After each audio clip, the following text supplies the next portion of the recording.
Um, well, it's a great thing to look out across this crowd and know that y'all combed y'all's hair.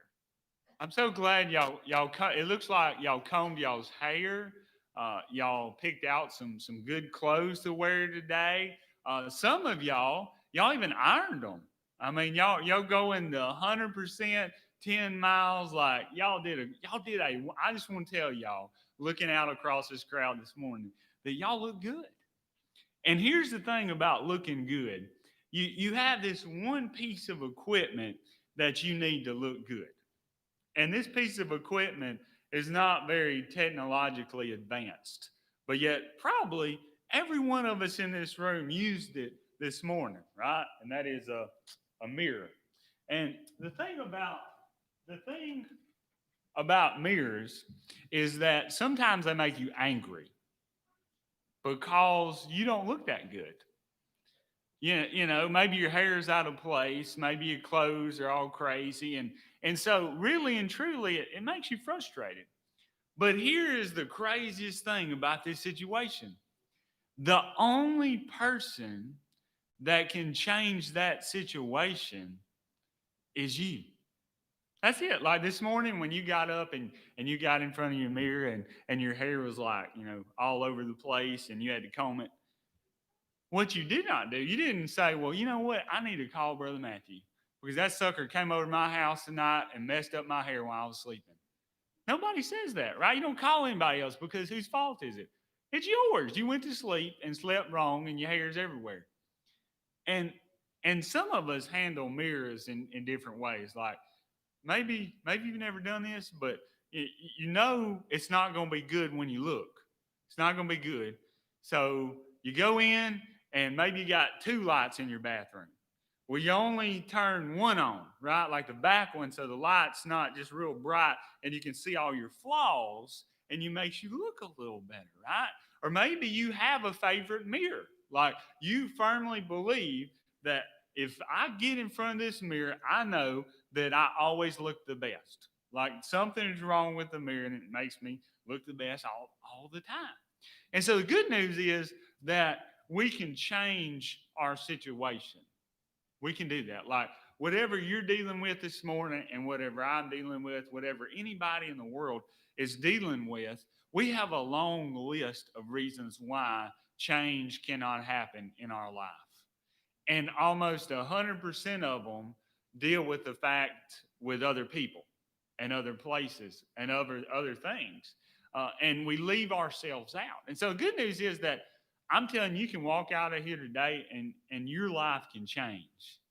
But the reality is that that's the good news. But the bad news is that you have to do something about it. And that involves us changing and us going to a different level here. And so we have to understand that there's rules of how you use a mirror.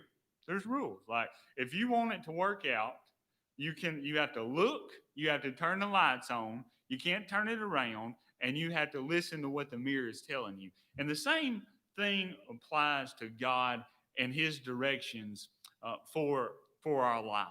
And if we submit to Him and listen to Him, then amazing things can happen.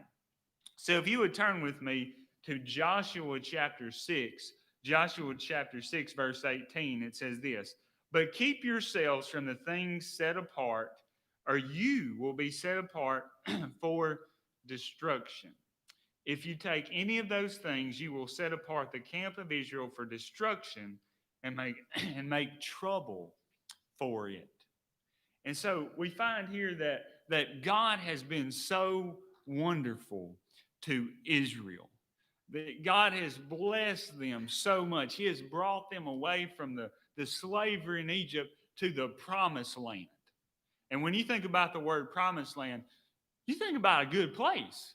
Like if somebody gives you a promised land, you want to be nice to them. Like you want to love them. Like you want to just shower them and say, hey, what do you want me to do? Because I have a house in the promised land now. And so Israel, we read these verses and all the times we talk about them. We do. And it's because we say, I would never do anything like that. Like am a good Christian in 2020 and I've matured. But the reality is that they deal with the same issues that we deal with here. And so God gives them this instruction. He brings them to the city of Jericho, and he gave them one thing. Do you know? That's all he said. Look, you go and you march around this wall, you blow them trumpets, the walls will come down. You're going to go in there, and it's going to look like Fort Knox Gold Depository. I mean, it's going to have tons. These people, these wicked people, they had riches like no one had ever seen. And how many people like want to be rich? Yeah, I mean, if you just had a bunch of gold sitting off over here and some, fancy clothes and all that, and it was just sitting there. I mean, it was just sitting there. What do you want to do? You won't get it, right? And if you ain't admitting that this morning, then you probably got some problems. But if you got all this gold, all this riches, so God said, you go in there and you destroy everything. Everything. Like you destroy the people, you destroy the gold, the silver, everything. And because it is set apart for destruction. Now, here's the deal. You have a picture of gold, of silver, of really nice robes, of all that kind of stuff. And here's the words that you think about when you think about that. Beautiful, wonderful, good for your life. But here's what God is saying that it is. It's set apart for destruction. So if you tell yourselves, do I really want to go get some stuff that is set apart for destruction? Like, is that what I want to do? I love choosing to get stuff to where that it's going to be destroyed. It's going to destroy my life. It's going to destroy all of Israel's life. When you put it in that words, that puts all, you don't want any of that. You don't. But Achan, this man in Israel, see, he was going through there and he was just like me and you, just like me and you. And he heard the command that God said, do not take the things set apart for destruction. And you know what he did? He's like, oh, I just need a little bit. Just a little bit. I just fill up my pillowcase at night. Like, surely it won't be that bad. But the problem was not that it was gold or silver or fancy clothes or something really nice. But the point was that God had commanded it to be set apart for destruction. And the people that inhabited Jericho were very wicked. They were very evil. God had given them thousands of chances, and they had just said, I refuse to honor and glorify God. And so God said, okay, I'm going to find somebody else who will inhabit your land, which is the Israelites. And so it gives them this command to destroy it. And the reality was that God was doing this for a reason. Like you and I, sometimes this is a secret. Don't let this get out, but I don't like people telling me what to do. Okay. I don't like it. And Israel, they didn't like it either. Most of us don't like people telling us what to do. And the reality is that oftentimes the problem we have with that is we just don't understand the reasoning behind it. Like when you look at what God is saying here, don't take this stuff because it's set apart for destruction and you will be destroyed. Like God loves them. God cares for them. God does not want them to be destroyed. And they should have trusted that if God took them from slaves in Egypt to the promised land, then it's probably okay to listen. But the one fear that they gave into in that moment is this is my only chance. This is my only chance. If I pass this up, I'm never going to see any gold for the rest of my life. I'm never going to see any nice clothes for the rest of my life. Never, ever again am I going to see anything. And so they gave into that lie, and then Achan took it, and then he causes all this havoc on the nation of Israel. And so the problem was Israel and God were in a relationship. And if you know what a relationship is, that means you like each other, okay? You like each other. You love each other. There is mutual benefits in a relationship. And you and I both know that if you were married, okay, whether you're the husband or the wife, there are things that your wife or husband asks you to do, and to be honest, they're pretty ridiculous. Okay, they're pretty ridiculous, and it's frustrating and it's aggravating. Things that have no, you know, moral ground really. It's like go, you know, take out the trash 3 times a week or feed the dog or do whatever. It's all these little menial tasks, or they got that one little, like it just aggravates them if you don't do this when they ask you to do it, right? Like they've asked you to do these things. And 50 to 75 to 80% or 90 if you're really good, you do that. But why do you do that? Why do you do that dumb thing they ask you to do? Probably because they're your husband or wife. And you have made a covenant and a promise before God, and that you would be committed to each other. And the reality is that there are benefits if you do what they want you to do, right? Like if you got a husband or a wife and they have that thing that they want you to do, and you think it's dumb and you don't do it, even if it's dumb, what happens if you don't do it? It's horrible, right? You know that. I mean, it's horrible. Like it don't matter how crazy it is.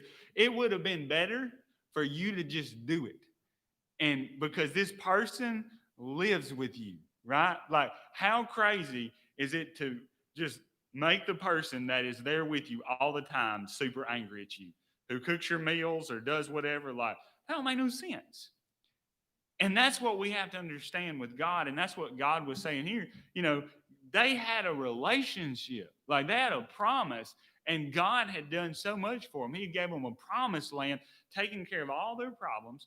And now they had rules, and there was a reason for this rule. And they totally ignored it. Totally ignored it. And what should have happened was that Achan and all the Israelites, they should have said, okay, well, who is God?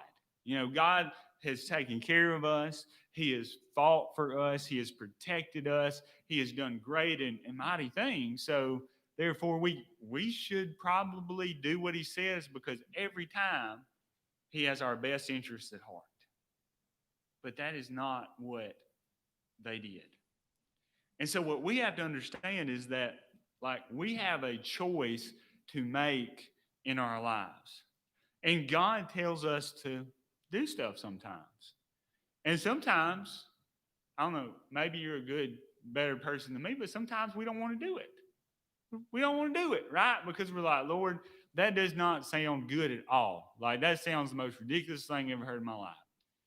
But what we have to understand here is that when we are in a relationship with God, there we have to listen to him. And it's not a, like, sometimes people just say, well, you got to listen to God, do what God says. That's a horrible thing to say. Here's the thing to say: you have to listen to God and do what God says, because when you look at what God has done for you, like God has killed his son Jesus so that you can have a seat in the riches and glory of heaven. Like, whatever you want me to do, I should be wanting to do it, because you have provided everything in the world for me. And so it doesn't matter, you know, we belong to him, so we want to serve him. We want to love him. It's just like, you know, your wife and your husband, those things that they ask you to do that you feel like is crazy. If another strange woman asks you to do it, you'll be like, you crazy. Like, I ain't doing that dumb thing. Or another man off the street or somebody else, you're like, I ain't doing that. But because you love your spouse, you love your friend, you love your family member, what do? You go above and beyond. And it's the same thing with God. When we listen to what he's telling us to do, when we take him at his word that he really wants the best for us, then great things happen. And oftentimes with God, there may be some temporary uncomfortableness, but there is a long term pleasure and reward. Whereas with the enemy, with the devil, with our own lives, and when we make our own decisions, the same thing happens that happens here. We get temporary pleasure and long term pain. And what would you rather have?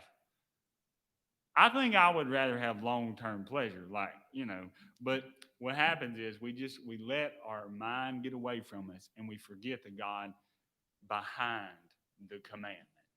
And so in verse 2, it says here, the Israelites, however, were unfaithful regarding the things set apart for destruction.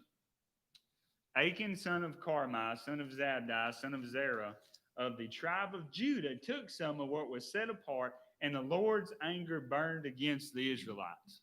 Okay? So, you ever seen anybody get really mad?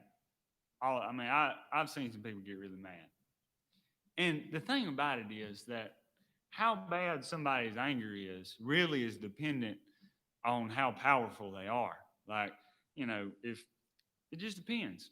And so, but they took these small vessels. And here's what Achan did. He looked right in the mirror of what God said, do not do this. He went and he did it. And then after that, here's what he did. This is what we love to do after we do it. Okay. We just gotta turn it around to where we don't have to look at it. And if we can't see it, right? Is it really there? Is it really there? If everybody around us don't know about it, is it really going to affect them? And the reality here is that this is a very sad story. Like, when I was studying for this sermon, I was like, it just doesn't get any worse than Achan. But here's the reality. Achan did have a chance. He had a chance. He stole the gold. He stole the silver. He did this. But there was a period of time between when Achan stole the goods and he was confronted. And he had a chance. He could have come on his own terms. He could have done that. And there is a so much larger percentage that if he would have done that, it would have turned out a whole lot better. And the reality is that most of us get in trouble after a extended period of bad choices. And the reality is in life, a lot of times we are just kind of taught to think that you have one chance. One chance. That's it. One chance. You got this sale. If you don't buy it now, you're never going to be able to save $10. But you got $10,000 extra dollars to save the $10, and then we do something that's stupid and horrible mistake in our lives. And oftentimes we don't get nailed to the wall the first time. Usually it doesn't happen. And so then we do it again. And we don't get the book thrown at us then. But what happens is we don't wake up the first time. And we squander our second chances. Because all of us, we're probably gonna have a second chance.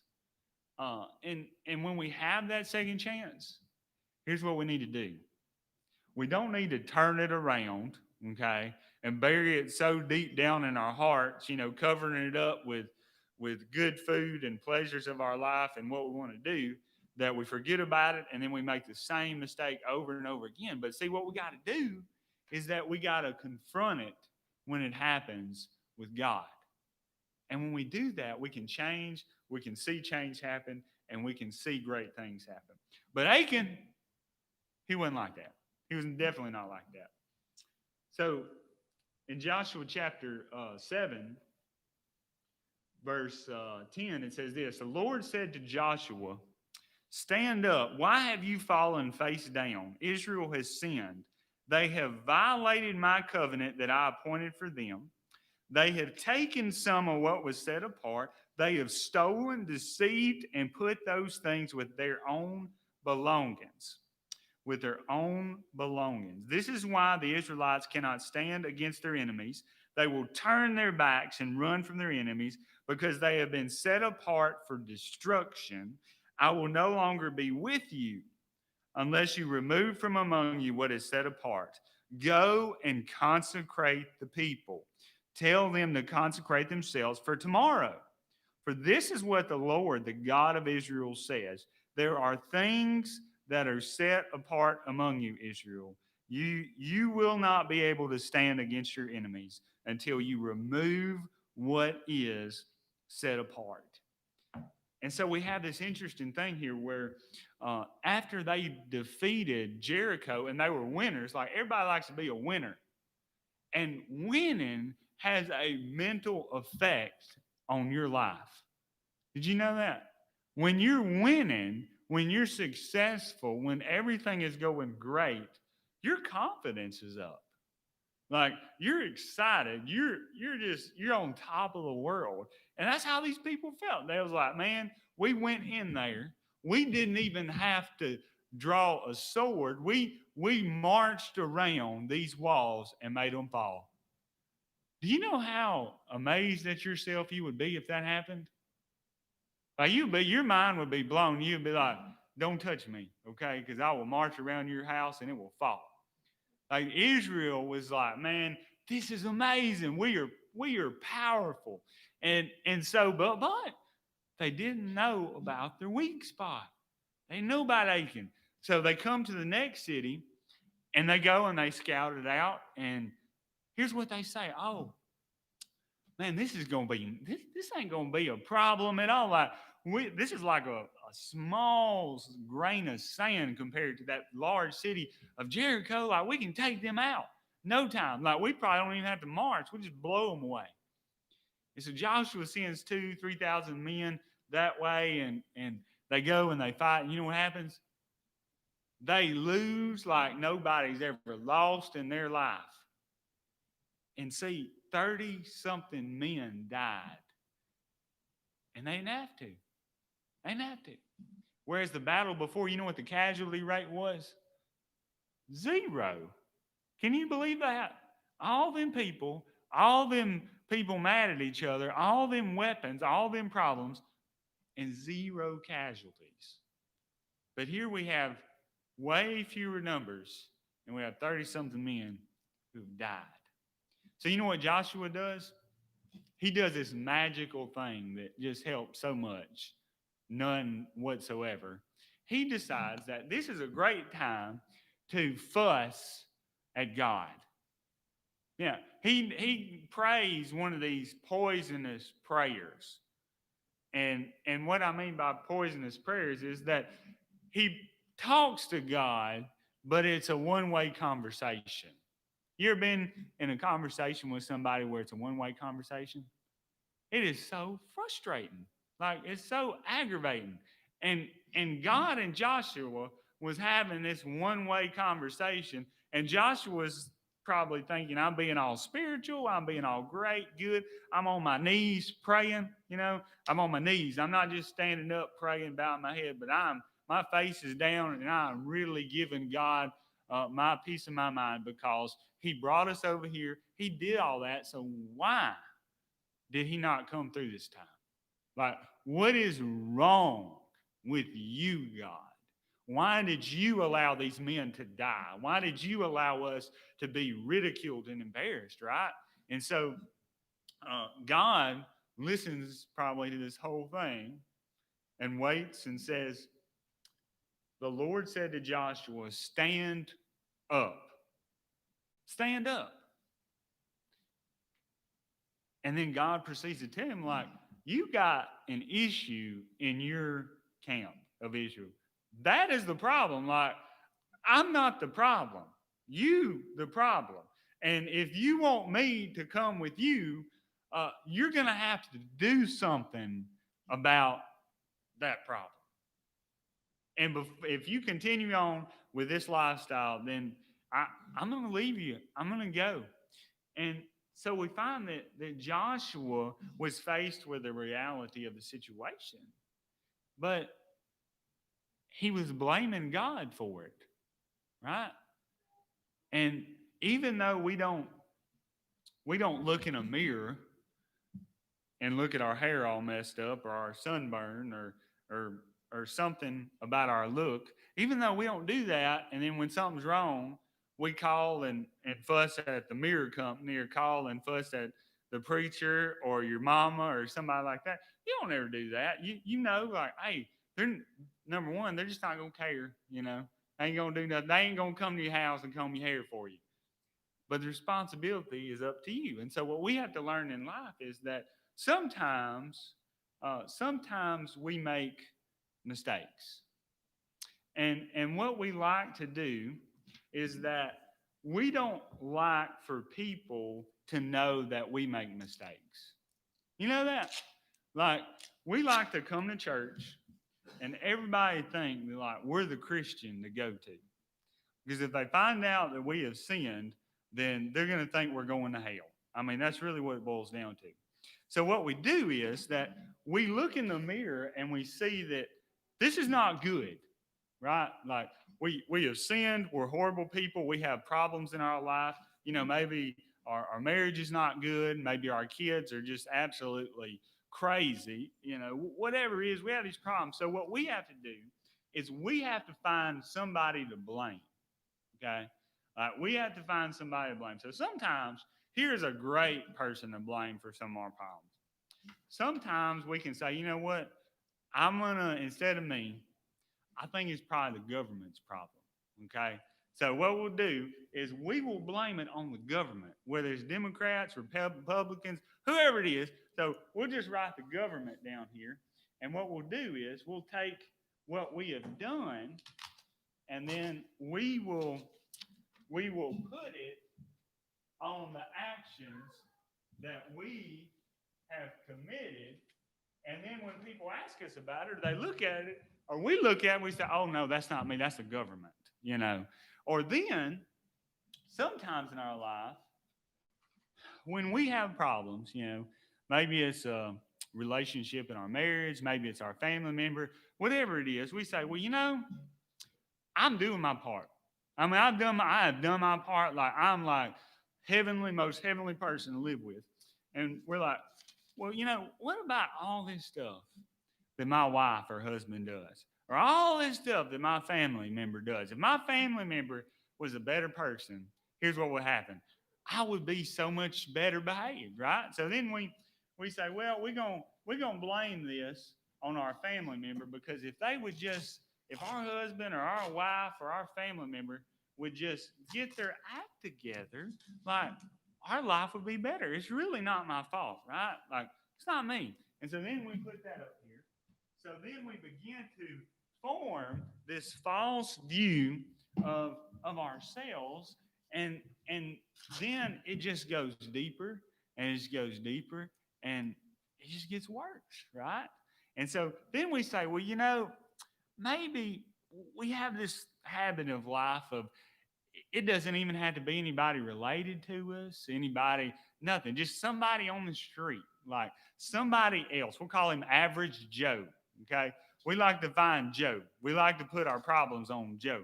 So we say, I could be a better person if they would not be bringing around that temptation so much. Like, it's their fault for bringing in the temptation. So we're just going to say that I would be better if Joe would stop bringing around the temptation. So now here's what we've done. We have made it to where when we look at the situation and when other people look at the situation, we're not that bad. Because when you look at this, oh, well, it's the family, it's Joe, it's the government, and it goes on and on and on. And so then here's what happens. We begin to feel better about ourselves. Do you know that? I mean, it makes you feel better when you can put some blame on somebody. But here's the reality. We want this because uh, if they have to change, you know what happens? We don't got to change. It is so much harder for me to change myself than it is for somebody else. Like, because I don't have to do it. I don't have to sacrifice. I don't have to withstand temptation. I do none of that.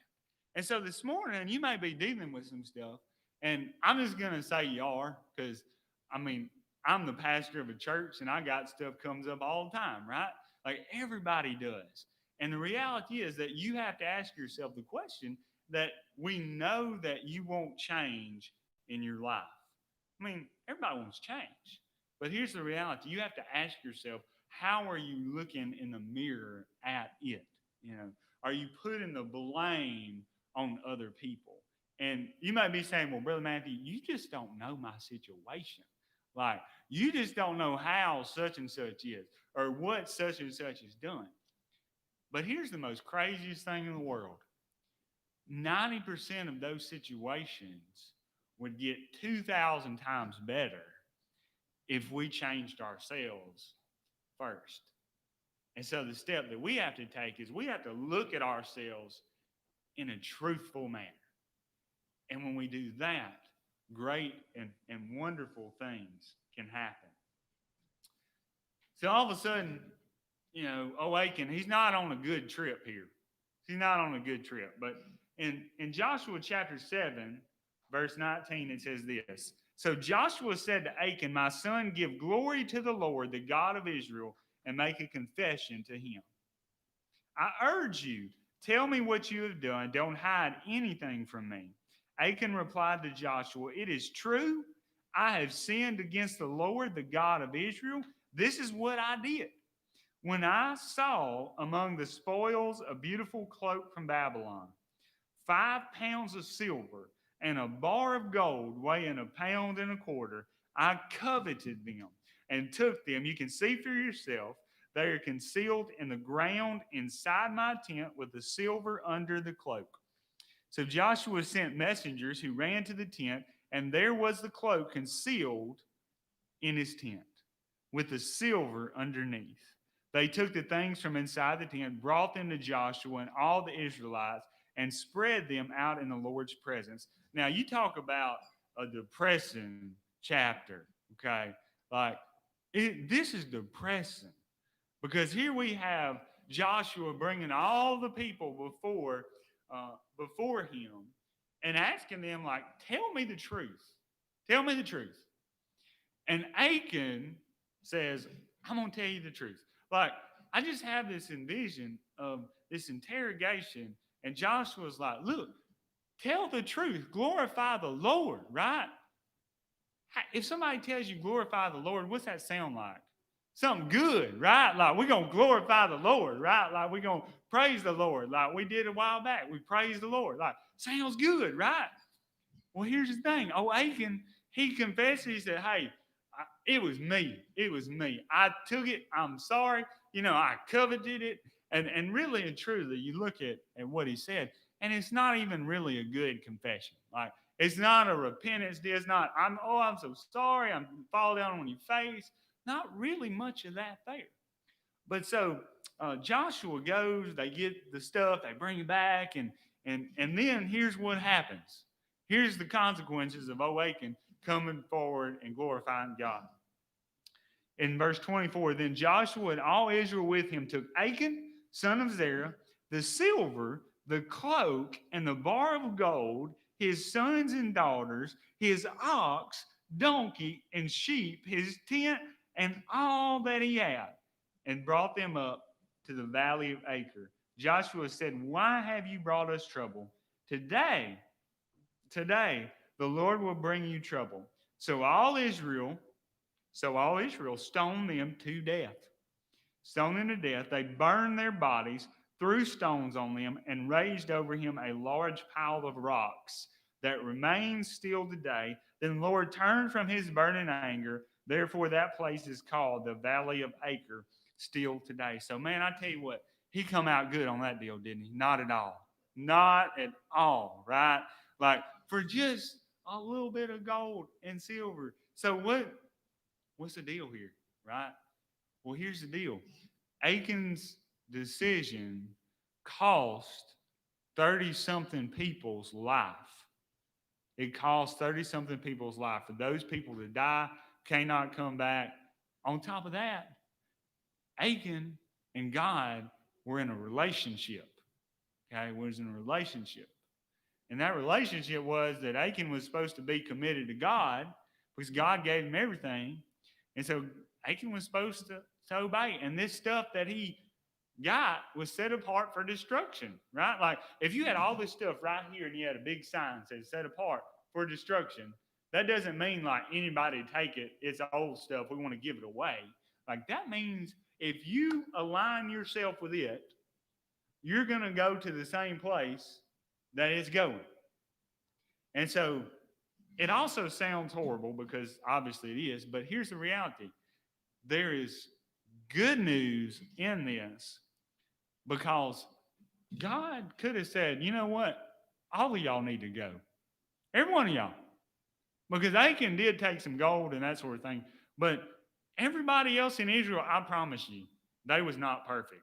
Okay? They was not holy, holy, holy. They had their issues too. And the beautiful grace of this situation is that Achan did glorify God because he owned up to his sin. And when he died and was removed from the congregation, then they began to flourish again. And so through his death, they could move on, they could conquer, they could win, and they could have victory. Like it was a wonderful, wonderful thing there, but it was not free. And the sad thing is that Achan could have had so much.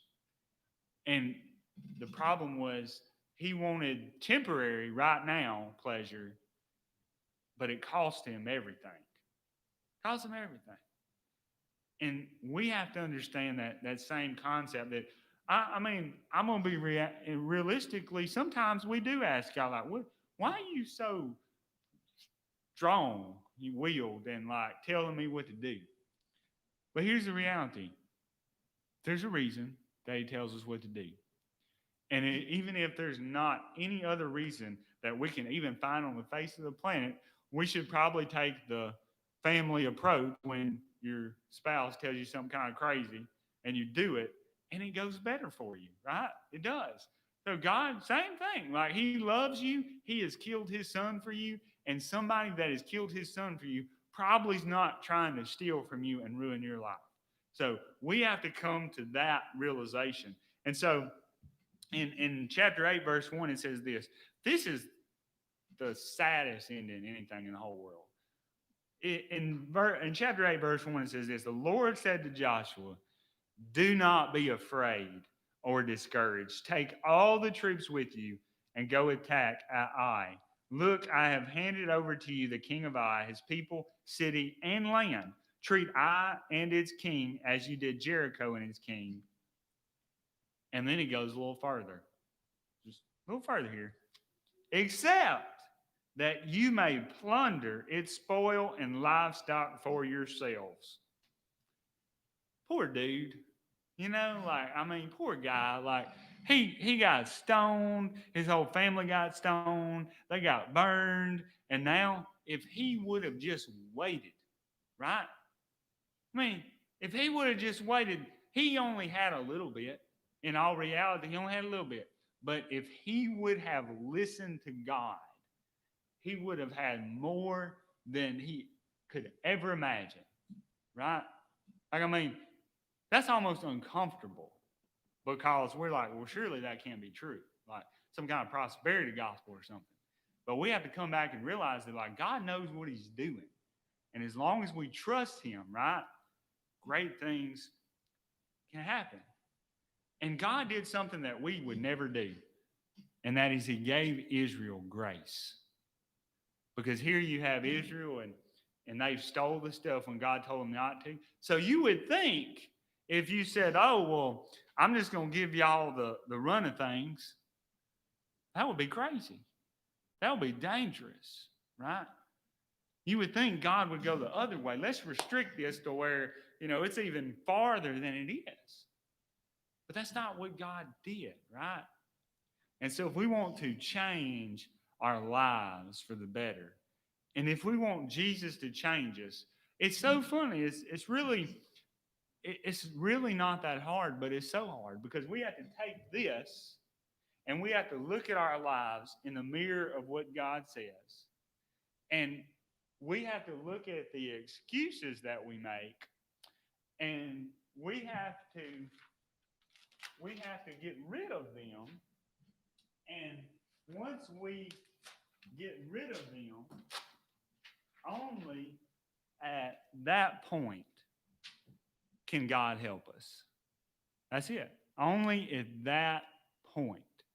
And so if we want God to change our lives today, like, I don't know what your complaint is. Like some people, they got different flavors. Like some people don't like the government, or some people don't like corporations, or some people don't like certain types of sinners, you know. But here's the reality: whatever you're dealing with in your life, whatever you think the reason is for it, here's what you need to do this morning. You just need to throw it out, like get rid of it, and be real with what you have done. And this beautiful thing happens when you do that. When you're just real with God and you're like, you know, I'm a horrible person. Like I am a sinner, and I have worshipped idols, I have lied, I've cheated, I've done all this stuff. Like, here's what God does. At that point, the gospel can step in. Jesus can step in. And once Jesus steps in, you know what happens? What you've been trying to accomplish this whole time actually happens. And you will see change in your life. And so